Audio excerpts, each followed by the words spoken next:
Bong Joo-hyuk has 3 part-time jobs, a mountain of inherited debt, and ramen for dinner every single night. Nothing special about him, no future, no skills, just a healthy body and the acceptance that this is simply his life. Then a system window appears and tells him he has awakened as a summoner. His first summon eats his dinner without asking and turns out to be a legendary assassin who wraps his victims' heads in red ribbon. By the next morning, the loan sharks who came to collect interest are all over the breaking news. John Wick did that while our boy was asleep. Now the government is desperately hunting the mysterious S+ player clearing tower floors solo while our boy is standing in his destroyed apartment trying to explain to his second summon, a tribal giant who passed out trying to remember 3 basic rules, that the word he is looking for is chicken, not kitchen. A coward, a deadly assassin, and the world's most powerful idiot. This is the most dangerous party in the tower and none of them know it yet. A young man trudges through a dimly lit alley, cursing under his breath about another dinner of instant ramen. His name is Bong Joo-hyuk, 25 years old, grinding through 3 part-time jobs just to keep up with the debt his father left behind before disappearing one day, supposedly to buy milk and never coming back. No special skills, no bright future, just a healthy body and a mountain of someone else's problems. Sounds familiar, doesn't it? He has already accepted that this is just how his life goes. The cycle never breaks, the ramen never changes. Then a system window materializes in front of his eyes, awakening, once in a lifetime, the kind of thing people write rags to riches stories about, the ultimate opportunity to flip a miserable existence into something worth living. The catch is that to actually enjoy that fortune, a person has to survive long enough to earn it. That means entering the towers, and inside those towers, the monsters are creative about endings, torn apart, frozen solid, dissolved by poison. Pick your flavor. Here is the other catch. Our boy is a coward, a certified professional-grade coward who avoids danger the way normal people avoid their exes. He squints at the notification and decides he must be hallucinating from overwork. He shouts for the status window anyway. It appears. His class reads, Summoner. He remembers the basics quickly. Every awakener receives a trait that determines their class. Swordsman, healer, martial artist, and countless others. Summoning falls on the advanced end of that spectrum. Spirits, familiars, demonic beasts. In theory, one of the more powerful options available. He strikes a dramatic pose in the middle of the alley and calls for a summon. Nothing happens. Right. Traits only activate inside the towers. Outside, awakeners are completely ordinary people. Our boy forgot that small detail. I genuinely believe he fried his brain cells. He picks himself up off the ground of his dignity and heads to his room to goon. Then the system announces that his summoning is activated. He spins around. Right there in the alley, something is materializing in front of him. A figure steps out of thin air and stands before him. A random man, fully formed, completely calm. Before Joo-hyuk can say a single word, the man's nose twitches. He catches the scent of the ramen and asks, very politely, if he can have some. Joo-hyuk agrees before his brain catches up with his mouth. The man eats everything. Every last noodle, every drop of broth, gone. That was his dinner, his only dinner. Pour one out for the ramen that never made it home. Joo-hyuk stares at the empty container and wonders distantly whether human summons are even a thing. The system answers immediately. Human and demi-human summons are available, divided into 4 rarity classes: rare, super rare, special, and legendary. Summons and summoner can interact freely. Before he can process that, another window opens. 3 principles flash across his vision. 1. The summon must protect the summoner's life above all else. 2. The summon must obey every order given by the summoner. 3. If principles 1 and 2 ever conflict, principle 1 takes absolute priority. He looks at the man standing in his alley and wonders what class he actually is. Then the information floods in all at once, crashing into his head like a wall of water. The man's name is John Cossack. Mad assassin, former cornerstone of the Cruel Assassin Guild, simultaneously their greatest asset and their biggest headache. Mission success rate 99%. Notable achievements include the termination of the 5th Circle Warlock. This guy is not a random dude. This guy is terrifying. The world shifts. Joo-hyuk finds himself standing on a battlefield, John moving through enemies like a shadow, taking heads before anyone realizes he is there, wrapping each one in a red ribbon with practiced calm. John passes directly beside him without acknowledgement, and it takes Joo-hyuk a full second to understand he is watching the past. What the actual hell is the red ribbon about? What is wrong with this man? John died on a mission. The target was the strongest swordsman in the Empire. Even a 99% success rate leaves room for one exception. Rest in peace, King. You got the Gojo Kit Kat treatment. The memory dissolves. Joo-hyuk blinks back into the alley, and John is directly behind him, asking quietly what he was thinking. Joo-hyuk levitates approximately 3 feet off the ground in sheer terror. He lands, collects himself, and reminds himself firmly that he is the master here. There is nothing to be afraid of. He gathers every scrap of courage he possesses and issues his first command. Wash the dishes. Clean the table. John does it immediately. Happily. Encouraged, Joo-hyuk pushes further. He asks John directly, will he obey anything he is told? John confirms without hesitation. Anything the summoner desires. Joo-hyuk orders him to bark like a dog. Silence. The kind of silence that has weight. John's expression shifts into something that belongs on a wanted poster. Ju Hyuk begins explaining himself very quickly, and then John drops to all fours and starts barking. Every god and every religion received a prayer of thanks in that moment. The knocking at the door starts before the relief even settles. A voice calls for Ju Hyuk from outside, and the sound of it lands in his stomach like a stone. Today is interest day. The loan he took out, not from a bank because the bank said no, but from a loan shark to cover his father's surgery and his younger brother's tuition. He went to a loan shark. He got absolutely cooked for it. He turns to John and tells him to hide for a moment. John is already calculating trajectories and asking for permission to remove the problem permanently. Ju Hyuk shuts that down and points at the bathroom. The thugs barge in without waiting. The interest has not been deposited. Ju Hyuk apologizes and transfers it immediately. One of them leans in close and whispers that he should not push himself too hard, maybe sell an organ, lighten the load a little. Another one mentions offhand that Ju Hyuk has a younger brother. The first one's eyes light up. Young ones fetch a good price. Ju Hyuk goes very still. The thug notices the look and asks with a smirk whether he is planning to do something about it. Ju Hyuk swallows everything, every word, every impulse, and apologizes. A coward cannot afford to fight back. He knows that. After they leave, John steps out of the bathroom and asks if he is alright. Ju Hyuk sits on the edge of his bed and stares at the floor. The thought of entering a tower surfaces and disappears just as fast. He tells John there is nothing to do and offers to unsummon him if he wants. John asks if he can watch television instead. Ju Hyuk says yes. Later, lying in the dark with the sound of the TV in the other room, Ju Hyuk thinks distantly that it has been a long time since the apartment felt like someone else was in it. He falls asleep before he finishes the thought. Poor bastard. Morning comes with an alarm and an empty apartment. John has already been unsummoned. Ju Hyuk drags himself to the bathroom, picks up his toothbrush, and turns on the news. Breaking report. A loan shark operation called Smile Cash has been found dead, every single one of them, heads wrapped in red ribbon. Ju Hyuk stares at his own reflection in the mirror and says several things that cannot be broadcast. Congratulations, John. You are officially John Wick from this point forward. Thug's face staring back at him. He blinks. It is just a customer. He apologizes and gets back to work. That night after his shift, he walks home carrying a weight that has nothing to do with debt. The men are dead. He did not order it. He did not want it. But it happened because of him, and the guilt of that sits in his chest and refuses to move. He summons John Wick anyway. The system stops him first. Before the summon completes, a rating prompt appears. Previous interaction requires evaluation. Ju Hyuk thinks about the red ribbons and the breaking news, and his hand hovers over the lowest possible score. Then he thinks about why John did it. And he thinks about his mother, who spent years working customer service and came home exhausted every night talking about how much ratings actually matter to the people on the other end. He gives 3 stars. John Wick materializes immediately, practically vibrating with gratitude. He thanks Ju Hyuk for the rating and promises to work even harder next time. Then he asks for his orders. Ju Hyuk asks him directly, did he kill those men? John Wick confirms it without a flicker of hesitation or guilt. The PTSD hits like a freight train. Ju Hyuk breathes through it and reminds himself that John Wick will not hurt him. He asks how he even found their office. John explains that he planted a tracker's mark when the thugs forced their way into the apartment. Standard precaution.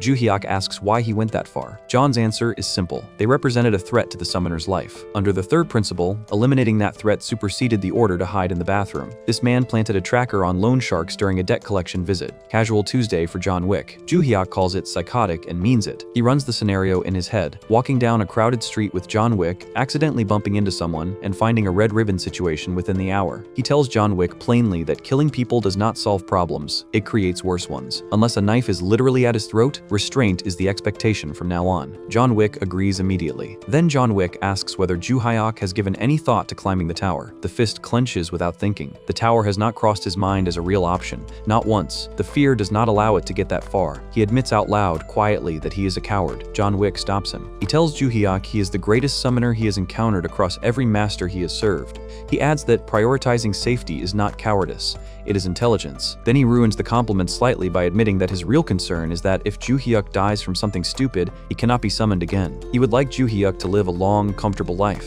He will handle all the difficult parts. John Wick is basically a deadly golden retriever, and I love him for it. Morning arrives too early. Ju Hyuk did not sleep properly. The tower question kept surfacing every time he closed his eyes. He decides over breakfast that the answer is no. Too dangerous. Not worth it. Normal job, normal life, keep the head down. His father calls. They talk about nothing important for a few minutes. Then his father mentions, carefully, that Ju Hyuk's mother was let go from her job. He says not to worry. They will manage somehow. He asks if Ju Hyuk can find time to come for a meal together. Ju Hyuk hangs up and sits with that for a moment. Then he gets up and starts getting ready to enter enter the tower. The costume he assembles for this is genuinely one of the worst things ever put on a human body. I will not elaborate. Just know it is bad. He reaches for the summon and stops himself. He has been thinking maybe a different summon would be better for tower climbing, less red ribbon energy. He attempts to pull up an alternative. The system informs him that all other summons are on a 1-month cooldown. John Wick materializes anyway. Joo-hyuk considers whether John Wick somehow knows he was just trying to summon someone else. He decides not to think about that too hard. He welcomes John Wick and tells him he has decided to enter the tower. John Wick immediately advises against reckless decisions. Joo-hyuk says he just wants a taste of it. John Wick looks at the costume, decides not to comment on it, and tells him to throw it away. He also tells him not to worry about a single thing.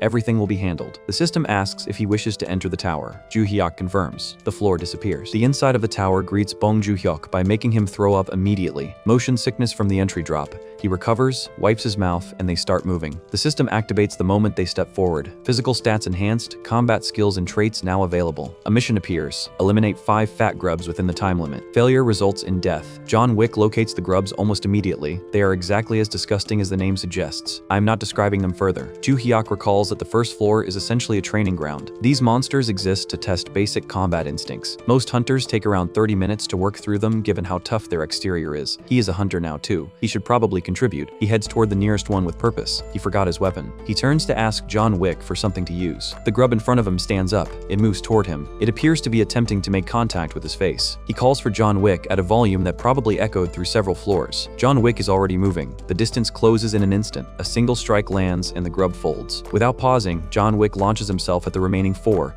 throwing them skyward, drawing his blades midair, and detonating every single one before they hit the ground. He walks out of the smoke looking like a movie poster. Mission complete. S+ rating. Platinum badge awarded. Our boy's contribution to this mission was standing in one place and screaming, S+ rating. Peak performance. Joo-hyuk stares at his rewards and forgets about everything else for approximately 45 seconds. Money. Actual money. Earned in 3 minutes. The system broadcasts the S+ completion to every active hunter simultaneously. They return home. Joo-hyuk checks the time. 3 minutes from entry to exit. He looks at John Wick and says he was basically just standing there doing nothing. John Wick tells him that was precisely what he did best. He got roasted by his own summon. Respectfully, the rewards get sorted. Mana stones, useful industrially, though prices have dropped recently. 100 grams runs about 50,000 won these days. The platinum badge is the surprise. He's never heard of one before. He checks the total and the number that comes back makes him sit down. That night, he takes John Wick out for a proper meal. John Wick smells the food from outside and accelerates. They eat well. Lying in bed later, Joo-hyuk thinks about it clearly for the first time without the fear getting in the way first.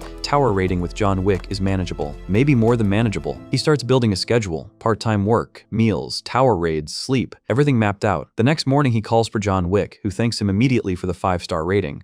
Joo-hyuk asks whether the rating system actually matters that much. John Wick confirms it does. Higher ratings translate directly into better performance benefits. They enter the second floor. 10 fat grubs this time, and faster than the ones before. Joo-hyuk watches them approach and estimates it might take slightly longer than the first run. John Wick tells him 3 minutes. Joo-hyuk promises fried chicken and cold beer at the finish line. John Wick's entire energy shifts upward immediately. 3 minutes later, mission complete. S+, another platinum badge. They do not stop at the second floor, third floor, fourth, fifth. Each one cleared with the same efficiency, the same rating, the same result. By the time the 5th platinum badge registers, a new notification appears. Summoning capacity increased to 2. 2 summons. TWO. Our boy's brain completely short-circuits from the possibilities. He checks the details at home and finds a 20-day cooldown before the second slot opens. He decides immediately that he can wait. 20 days, then 2 summons destroying everything in the tower while he stands in the back living his best life. Meanwhile, inside a government building, a man sits at his desk staring at nothing in particular, clearly waiting for something. A woman appears beside him without warning and whispers in his ear asking if he is waiting for an announcement. He jumps. The man is Jeon Gwang-il, team leader. The woman is Lee Min, section chief of the Awakened Management Agency. She informs him that yes, there is an announcement. The 6th floor has been cleared with an S+ rating. Again, Jeon leans back. Multiple S+4 clearances, all solo, no party registered. He muses that the player might be Sung Jin-woo or someone at that level. Bro really said Sung Jin-woo. The delusion is astronomical. Director Park Kyung-soo arrives and immediately removes any room for speculation. He lays it out plainly. Korea's previous best rating was A-class. An S+ rating is the kind of result that makes other countries start making financial offers to get the player to switch nationality. Before that happens, they need to find this person and lock them in. He orders immediate recruitment action. 2 days later, John Wick is doing the dishes. He is also sweeping the floor. He is also folding laundry. Joo-hyuk sits on the couch reviewing their tower progress and concludes that everything is running smoothly. They enter the tower. The mission targets red thorn frogs this time. The frauds lunge the moment they detect the duo's presence. They do not get a second attempt. John Wick moves through them in seconds, and the system registers mission completion before the last one hits the ground. Rewards: 5 healing potions and a platinum badge. Back home, Joo-hyuk compliments John Wick on the work. He reaches for his wallet to add something extra. The wallet is a physical representation of his financial situation. It is essentially a folded piece of cardboard at this point, but John Wick stops him. He does not need money. The work was the assignment. If Joo-hyuk genuinely wants to reward him, fried chicken and television access will suffice. Joo-hyuk tallies the Mana Stone haul, approximately 3.5 kilograms. That converts to roughly 1.8 million won. He sits with that number for a moment. The raids continue. 1 floor per day, consistent, efficient. Everything is running so smoothly that Joo-hyuk starts getting comfortable, dangerously comfortable.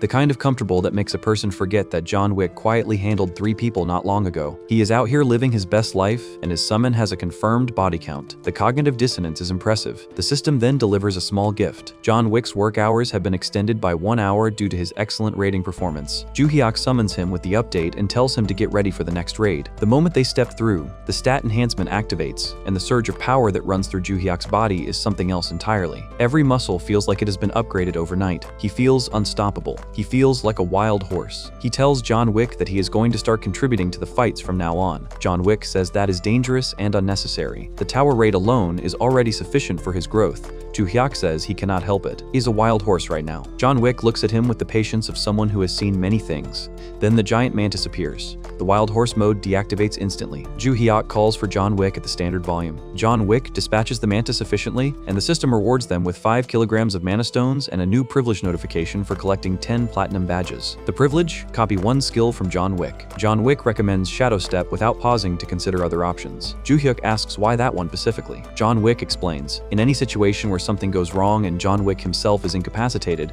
Shadow Step gives Joo-hyuk the means to escape on his own. It is the most practical choice for keeping the summoner alive. John Wick just indirectly told him he is too weak to fight and needs a getaway skill. Joo-hyuk felt that one. He picks Shadow Step anyway and immediately heads outside to test it. He sprints back and forth across the apartment complex until his lungs give out. The system informs him the skill only functions inside the tower. He lodges a formal complaint to no one in particular. Later that day, he calls the Awaken Management Agency and reports his awakening. The person on the other end reacts with the energy of someone who just won something. They ask if the agency can send someone to verify. He agrees and gives his address. Across the city, Lee Min-ah is getting into a car. Jian asks if she found anything on the S+ player. She tells him no. He sighs. Lee Min-ah mentions there is a new awakening application to process. Jian agrees to it. Every new awakener is a potential lead. Back at the apartment, Joo-hyuk is cleaning at a speed that suggests the place has never been cleaned before. A knock at the door. Agency representatives. He opens it. Jian introduces himself and Lee Min-ah, and Joo-hyuk's entire nervous system reroutes itself. This is what happens when a man spends too much time gooning and not enough time talking to other human beings. Immediate system failure upon contact with a woman. Lee Min-ah leans in close, genuinely close, and asks him directly if he is the S+ player. Our boy physically takes 3 steps back, his face doing things that no amount of acting training could fix. The realization hits him immediately. He's getting exposed, so he does the only logical thing and decides to play dumb. He tells them they have the wrong guy with the convincing energy of a man who has never successfully lied to anyone in his life. Bro's acting was so terrible that even the subtitles were embarrassed. Min-ah is not buying a single syllable of it. She fixes him with a look so focused it could cut glass. Jian steps in, shouts at her to ease up, and apologizes to our boy on her behalf. What follows is a cartoon-style tutorial bot that materializes and begins explaining the basics of the tower system in the least intimidating way possible. 20 years ago, black towers appeared simultaneously all over the world. Every major country threw military force at them and got absolutely nowhere. The towers were shielded by an invisible barrier that laughed at conventional weapons. Then the players started emerging, and everything changed. Inside the towers, ordinary humans transform into something else entirely. Powerful, capable, lethal. They clear floors, earn rewards, and the materials they bring back. Mana stones being the prime example, feed entire national economies. The towers are not just dungeons, they are the backbone of modern civilization. Our boy asks what happens if players stop raiding altogether. The bot delivers the answer with the same cheerful energy as everything else. The tower collapses, and the country it was anchored to simply ceases to exist, erased, gone. Like it was never there. That is exactly what happened to Mumbai. The bot said that with a smile on its face. Truly unhinged software. Nationwide active player counts sit between 5,000 and 10,000. Korea currently ranks just behind the United States. The bot wishes our boy good luck and disappears. Jian asks for confirmation of his awakening. Our boy reaches into his pocket and produces the mana stones from his raids as proof. Jian follows up by asking how many floors he has cleared so far. Our boy responds that he has reached the 10th floor, delivering the information in a tone so robotic it sounds pre-recorded. Both Jian Jian and Minna go very still. The pieces connect simultaneously behind their eyes. Minna pushes forward and asks whether our boy has heard anything about the recent S+ rating tower clearances making the news. Our boy confirms that he has heard about it in the exact same robotic tone, making absolutely no eye contact. Jian moves on to the contract explanation. Players are divided into two categories: the Elite Raider Group and the General Raider Group. General Raiders operate freely, set their own schedule, and answer to nobody, essentially functioning as freelancers. Elite Raiders operate under close supervision, are required to climb consistently, wear cameras during raids to record their fights, and in exchange receive substantial financial compensation, high-grade equipment, and full security coverage. Our boy's imagination immediately runs a simulation. If everyone finds out he is the S+ player, the attention would be absolutely suffocating. Cameras in his face, schedules dictated by other people, and most critically, he would never get a moment of peace to himself. A man has priorities. Jian recommends the elite group without hesitation. Our boy declines before the sentence fully lands. He adds that he is not particularly talented and prefers playing it safe. Jian tries again. The answer remains no. Minna watches the exchange and quietly concludes that this man cannot possibly be the S+ player because no S+ player has ever been this much of a coward. Bro is getting roasted from every possible angle and he doesn't even know it. Jian asks him to enter the tower briefly so they can confirm his awakening status. Our boy agrees and mentions casually that it will probably take around 2 hours. Jian and Minna tell him simultaneously that they will wait. He has no exit. He gets up and walks into the tower. The moment the portal closes behind him, Jian and Minna exchange a look. The awakening is confirmed. Jian asks what she thinks of him. Minna does not hesitate. She calls him trash and predicts he will abandon the mission on the 11th floor. The 11th floor is where the tower stops testing strength and starts testing something far harder to fake. It forces every player to confront their deepest fear. The mission requires eliminating 100 red centipedes, and for someone built the way our boy is built, she is fully confident he will quit somewhere in the middle of it. Jian finds no reason to disagree. Inside the tower, our boy summons John Wick, who arrives with his usual enthusiasm. The mission displays immediately: eliminate 100 centipedes within the time limit. Our boy reads the word centipedes and begins trembling before the screen even finishes loading. John Wick tells him not to worry and estimates 5 minutes to completion. Our boy shuts that down immediately. The plan this time is to play it slow, keep the rating low, and bury the evidence so deep that the agency loses interest entirely. John Wick accepts the plan and moves out accordingly, with our boy trailing behind him, issuing a continuous stream of instructions to slow down. Then the ground beneath our boy splits open, and an enormous centipede forces its way out directly underneath him. Several more follow through the opening and converge on him at once. John Wick turns, assesses the situation in approximately half a second, and eliminates every single one of them before our boy can finish screaming. Our boy orders him again to slow down. John Wick declines, citing the first principle: the summoner's safety overrides everything else. The floor clears in minutes. Outside, Jian and Minna are in the middle of debating exactly how long before our boy abandons the mission when the system broadcasts an announcement to every active player in the country. 11th floor cleared. S+ rating. They both look at the notification. They both look at the door. They both look at each other. Our boy walks out. The timing is perfect. The rating is perfect. The evidence is overwhelming.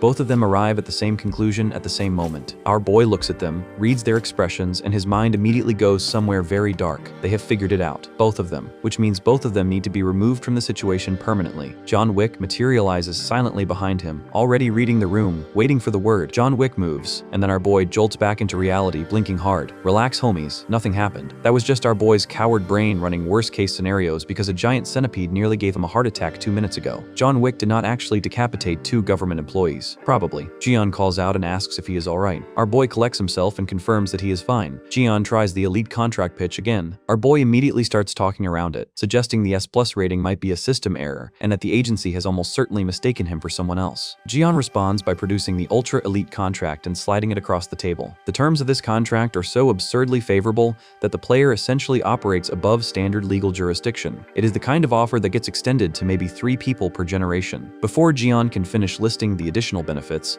our boy announces that he will stop playing entirely if they force anything beyond the standard contract. Jian asks why. Our boy explains that he hates attention because he has spent so much time indoors that prolonged interaction with normal people causes him to short-circuit after approximately 3 exchanges. This man just voluntarily confessed to being a professional hermit in front of 2 government officials. Incredible. Genuinely incredible. Jian and Minna recognize a lost cause when they see one and proceed with the standard contract without further further argument. The agency representatives take their leave. Our boy exhales for what feels like the first time in an hour. Back at the management agency, Director Park summons Jian and Minna. The information they submitted does not align cleanly with the profile they had built on the S+ player. Jian maintains his position. Our boy is unusual, but he is the one. Park pushes back and asks whether they have potentially misidentified the target entirely. Minna shuts that down immediately, pointing out that the timing across every single floor clearance is too precise to be coincidence. Director Park's patience evaporates on the spot. He orders Jian to bring our boy onto the elite team by whatever means necessary. Jian assures him it will be done. Back at the apartment, our boy is furious. John Wick went off script and now the agency has them fully identified. He and John Wick enter the 12th floor together, and our boy issues strict instructions before they even step through. Slow. This time, deliberately, painfully slow. If the clearance time looks unremarkable, the agency might lose interest and move on to someone else. The mission requires eliminating 20 ice weasels. Our boy begins strategizing. If they drag this out, the management's enthusiasm will cool off naturally. His strategizing is interrupted when the temperature inside the floor drops to the point where he stops moving entirely. He freezes, not metaphorically, literally, standing completely stiff while his body protests the cold. John Wick spots this, abandons the slow strategy without a second thought, and wipes out every ice weasel in the area before our boy's circulation returns to normal. Our boy watches this happen with tears forming at the corners of his eyes and says nothing because there is nothing to say. Mission complete. Jian calls almost immediately to confirm the 12th floor status. Our boy confirms it and ends the call as quickly as possible. John Wick asks if he can watch television. Our boy unsummons him before the request fully lands. No television, no privileges. Disobedience has consequences in this household, and John Wick is learning that the hard way. The 13th floor is a trap gauntlet. John Wick grabs our boy the moment they step in, reasoning that our boy moving independently through a trap course is a medical emergency waiting to happen, and carries him through the entire floor without a scratch. The 14th floor sends giant bat creatures with unsettling, oversized eyes, and John Wick handles those with the same quiet efficiency he brings to everything else. Back home, our boy tallies everything up. 2.7 million won from mana stones, 2 million from the standard contract payment. Combined with everything accumulated across 14 floors, his total earnings exceed 7 million won in under 2 weeks. He runs the projection forward, and the number that comes back stops him completely. If this pace continues, 30 million won in a single month is not just possible, it is conservative. He makes the decision immediately. The part-time jobs are done. Every hour goes to the tower from now on.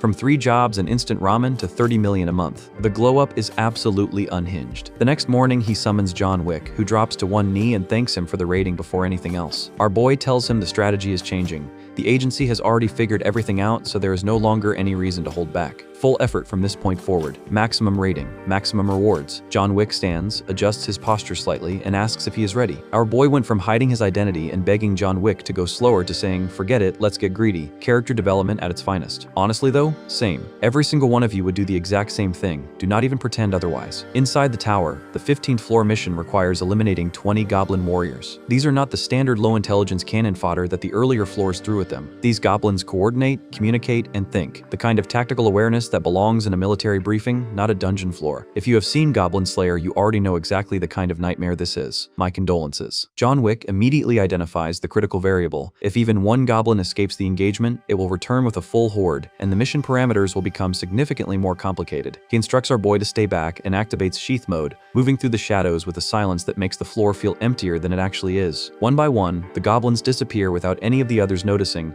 until the last one falls and the room goes quiet. Mission complete. S+ rating. 1.5 kilograms of mana stones and 5 healing potions awarded. Our boy and John Wick return home, and our boy immediately tears open his inventory and counts the platinum badges. 15 total.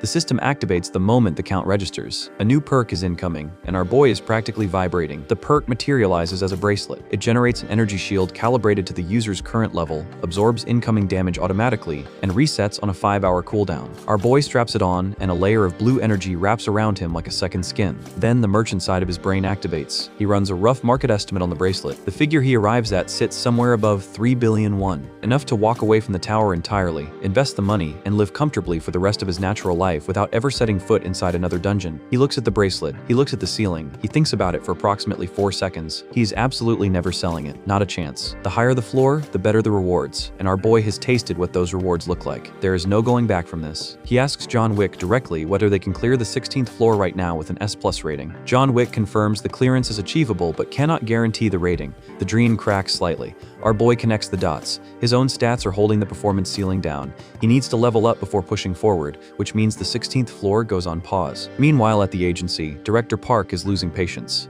He asks Jian and Minna how long our boy has been stalled on the same floor. Minna informs him that it has been half a month without any upward movement. Park grabs his hairless head with both hands and announces that they have wasted their investment. Jian pushes back, pointing out that the difficulty scaling after the 16th floor is a known spike and that patience is the correct call. Then a message notification arrives on Jian's phone. Our boy is requesting access to the player shop. Director Park's entire energy shifts in an instant. Jian works it out immediately. Our boy has been farming the 15th floor repeatedly for half a month, stockpiling mana stones, building up enough capital to purchase proper equipment before attempting the next stage. Park curses himself loudly for dismissing our boy without understanding what he was actually doing, then orders the team to approve any item our boy requests at 50% of the listed price. The story rewinds 15 days. John Wick stands in the apartment looking at our boy with the expression of a man who has been asked something deeply unreasonable. Our boy wants John Wick to stab him, just once, just to test whether the energy shield actually works the way the description says it does. John Wick refuses immediately and comprehensively. Our boy argues that there is no actual danger involved. John Wick begins selectively losing his hearing in real time, staring at a fixed point on the wall as though our boy has stopped existing. Our boy decides to handle it himself. He picks up the blade, takes a breath, and stabs himself in the side. He forgot to activate the energy shield first. This man forgot the one step that the entire test was designed around. I am begging someone to check on him. John Wick's soul briefly departs his body. Our boy jams a healing potion into the wound before the bleeding becomes a conversation topic. John Wick rounds on him and delivers what can only be described as a full parental lecture about reckless behavior, which our boy absorbs with the energy of a scolded child before agreeing to exercise more caution going forward. The farming begins in earnest after that. 4:15, repeatedly, efficiently, relentlessly. John Wick handles the combat while our boy begins incorporating shadow step into his movement during the quieter moments between engagements. The skill is rough, the footwork is unpracticed, and the mana consumption is higher than it should be, but the improvement is measurable and consistent. During one run, our boy spots a goblin that has somehow slipped past John Wick's awareness and is attempting to flatten itself against the wall. The goblin spots our boy at the same moment. It lunges and sinks its teeth into his hand. The energy shield activates on contact and absorbs the damage completely. Out of sheer reflex and pure terror, our boy boots the goblin skyward with enough force to make it briefly airborne. John Wick tracks the arc, draws a blade, and bisects it on the way down. John Wick then turns to our boy and begins a thorough physical inspection for injuries, getting close enough that our boy gets a faceful of whatever a super rare assassin uses for deodorant. Bro, what the hell is that smell? John Wick is terrifying in more ways than one. Another lecture follows about reckless positioning. John Wick has fully transitioned into the role of a deeply concerned parent at this point, and our boy has fully transitioned into the role of a teenager who keeps doing the exact thing he was told not to do. By the end of the half-month grind, the mana stone stockpile sits at 22 kilograms. Converted to 1, that lands at roughly 12 million. Our boy calls Jian, and Jian sends a limousine. A limousine for the man who was eating ramen alone in an alley 2 months ago. The universe works in mysterious ways. Jian meets him at the entrance to the player shop and welcomes him inside. Our boy steps through the doors, takes in the interior, notices the complete absence of other customers, and immediately concludes that the prices must be astronomical. He is not wrong about the prices, he is just not paying them. He sells his mana stone stockpile at the counter and confirms that the funds are available for immediate use. Back at the agency, Director Park checks in on the shopping progress. Jian reports that everything is running smoothly and that the discount has been set at 90%. Our boy rejected the idea of receiving anything for free outright, so the compromise was the lowest price that could still technically be called a purchase. That evening, our boy is sitting on the floor of his apartment surrounded by his new acquisitions: an adamant mace, basilisk leather walkers, combined market value somewhere around 20 million won. What he actually paid sits just above 5 million. He stares at the equipment, feels the familiar irritation of being given special treatment, and then quietly feels the opposite of that underneath it where nobody can see. He hates the attention. He loves the discount. He will take both and complain about one of them. He acknowledges out loud that he originally had no intention of pushing further into the tower. The rewards keep making that intention impossible to maintain. He is going back in, deeper this time. The next morning, he summons John Wick, who immediately drops into a grateful bow and thanks him for the 5-star rating. Our boy tells him the restraint policy is officially canceled. The agency knows everything, the cover is gone, and the only logical response is to go all in and maximize every possible reward from this point forward. John Wick straightens up and looks at him with something that might be approval. Then our boy remembers something. The summoning cooldown has reset. The second slot is open. What follows can only be described as our boy becoming a budget wizard. He assumes a pose that suggests he has studied studied for this moment. He begins chanting. Whatever he is chanting, it is not a real language. It might not even be real words. The summoning circle responds. Something begins to materialize. It grows and grows and keeps growing. The ceiling makes contact before the summon finishes forming, and the resulting sound is the kind that brings neighbors to their windows. Our boy stands in the wreckage of his ceiling and stares upward at whatever he just pulled into the world. His soul files a formal resignation from his body. The summoning stabilizes, and the figure that has destroyed the ceiling comes into full view. He is enormous, tribal, built like a small mountain, taking up more space than any single human being has any right to occupy indoors. John Wick looks at him for exactly 1 second and then kicks him directly in the chest. The enormous man informs John Wick that the kick did not tickle him even slightly. John Wick reaches for his daggers with the focused energy of someone who has already decided how this ends and is simply selecting the appropriate tools. Our boy dives between them before the red ribbon comes out and orders John Wick to stand down immediately. The ceiling is already destroyed. The deposit on this apartment cannot survive another incident. John Wick stands down like a good boy. Our boy asks John Wick to give him a moment to speak with the new summon. John Wick tells him there is no point. Our boy asks why. John Wick explains, with the patience of someone delivering a medical diagnosis, that the enormous man is a complete and total moron who does not even know the 3 principles. The enormous man immediately objects and insists that he absolutely knows the 3 principles. John Wick asks him to recite them. The enormous man begins. He gets through approximately 1.5 principles before his eyes glaze over, his mouth stops forming words, and he passes out completely from the cognitive effort. John Wick looks at our boy. John Wick looks at the unconscious man on the floor. John Wick suggests that he can kill him now and force a 100-day unsummoned cooldown, which would resolve the problem cleanly. Our boy vetoes this immediately. The system window appears with the profile information. Name, unknown. Classification, rare. Type, savage warrior. Active work duration, 10 hours. Our boy stares at the screen. He looks at the unconscious tribal man who passed out trying to remember 3 sentences. He looks back at the screen. His luck is genuinely one of the worst documented cases in human history. I am so sorry, bro. With absolutely no other options available, our boy waits for the enormous man to regain consciousness and asks him 2 questions. Why does he think he has been summoned, and what does he know about the tower? The answers to both questions are delivered with complete sincerity and total confidence. He does not know. He does not know anything. I was disappointed. Our boy was disappointed. Even John Wick looked disappointed, and John Wick does not have expressions. But look on the bright side, homies. Our boy finally has legitimate competition for the title of dumbest person in the room. Then the world shifts and our boy finds himself standing inside the enormous man's memories. What he sees is simple. The enormous man is a pure soul, childlike in the truest sense, someone who lived entirely in nature and wanted nothing beyond it. He was happy. He was also profoundly, catastrophically dim. One day, a blonde individual appeared, discovered within approximately 30 seconds that the enormous man did not even know his own name, correctly identified him as a living weapon with no operational awareness,